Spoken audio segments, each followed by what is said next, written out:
Nobody sees the effort it takes to look effortless. Nobody asks how you're doing because you always seem fine. And the pressure to maintain that image, even when you're falling apart, is a weight most people carry completely alone. Today we're going to talk about where that pressure comes from, why it's so hard to put down, and what it's quietly doing to you the longer you hold it. For a lot of people, having it together isn't a state they occasionally reach. It becomes a standard they never get to leave. You manage, you organize, you respond quickly, show up prepared, handle the things that need handling, and because you do it consistently becomes the expectation for other people and, much more critically, for yourself. There are days when things are genuinely fine, and there are days when everything underneath the surface is fraying, when you're anxious or exhausted or quietly falling behind on something you can't let anyone see you falling behind on. And on those days, you don't slow down, you just manage harder. Keep the exterior intact, make sure nothing shows. Afterwards, you tell yourself it was necessary, that this is just what life requires. But there's a part of you that knows it wasn't sustainable and that you'll do the same thing next time and the time after that. Because at some point, holding it together stopped being something you chose. It became something you didn't know how to stop. And the loneliest part of it is that the better you get at it, the more invisible the effort becomes, even to the people who care about you most. This is called performed composure, an ongoing, mostly unconscious effort to project stability regardless of what's actually happening internally. And the key word there is performed, not because it's fake, exactly, but because it requires active maintenance. It costs something every single day, and like any performance sustained long enough, it begins to feel indistinguishable from the real thing until the moment the curtain almost drops and you realize how hard you've been working to hold it in place.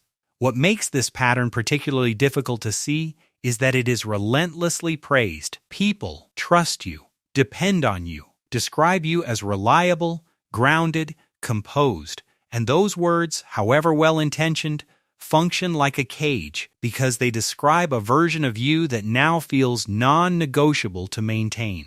Performed composure doesn't start in adulthood. It gets built earlier, in the environments where you first learned what happened when things weren't together. Maybe falling apart in your household led to more chaos, not less, so you learned to stay steady to keep the peace.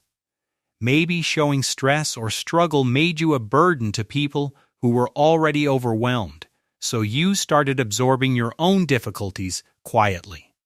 Maybe you watched someone else lose control of their emotions and decided early and firmly that you would never be that person. Or maybe it was simpler than any of that. Maybe being capable was the thing that earned you visibility, approval, love.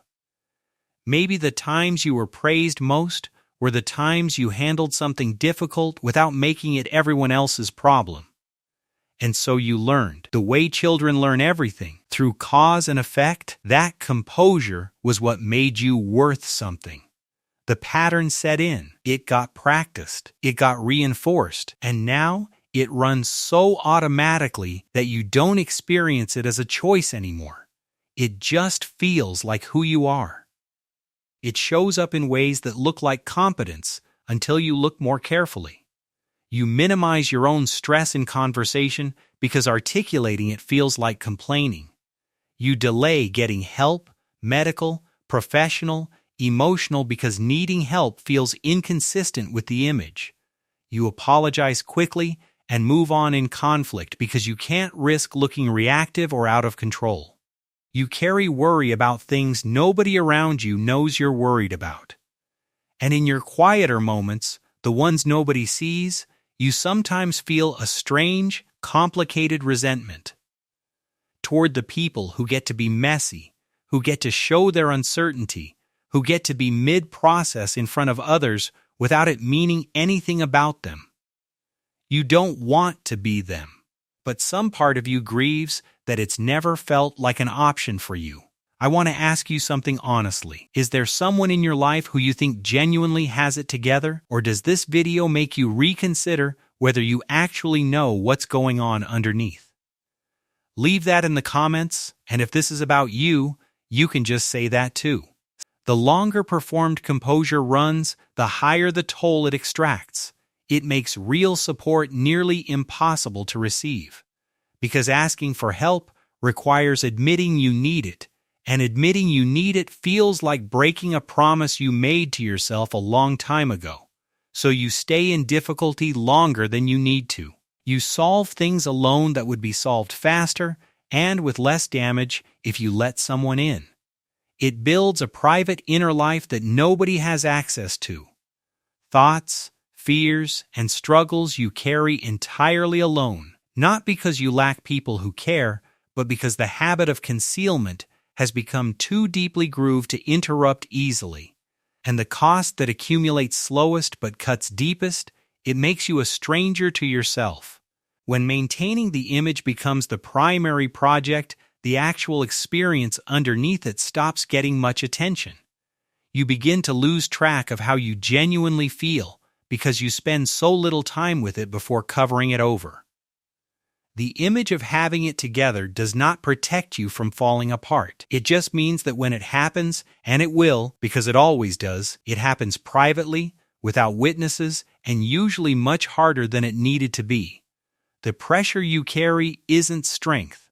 It's the absence of permission to be a person who sometimes doesn't have the answer, doesn't have the energy, doesn't have the capacity, and still deserves care.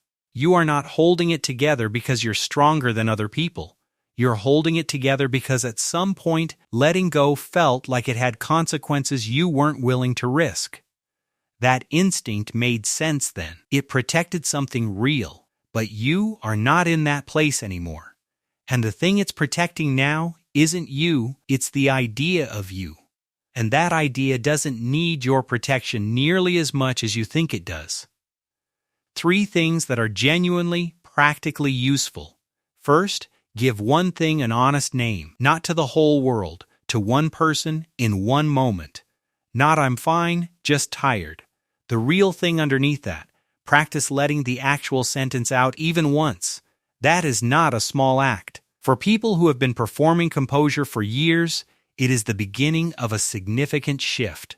Second, let your help receiving be as practiced as your help giving. You have made an art form of supporting other people. Extend the same skill to yourself by actively, intentionally accepting care when it's offered rather than deflecting it before it can land. Third, locate what you're protecting. Ask yourself honestly, if people saw me not having it together right now, what specifically am I afraid would happen?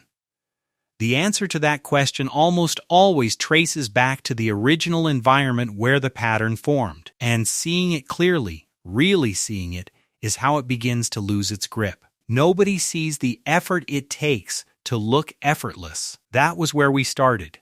And what I want you to leave here knowing is that the effort is real, the weight is real, and the exhaustion you feel from carrying it is not weakness.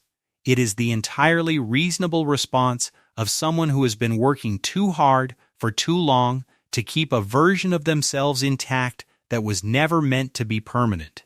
You are allowed to put some of it down, not all at once, just enough to breathe. If this named something you've been carrying without the words for it, share it with someone who needs to hear it.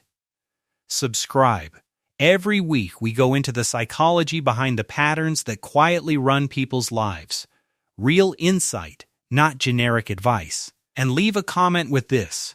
What's one thing you've been holding together that you're ready to let someone else see? You don't have to go into detail. Even one word is enough. See you next week.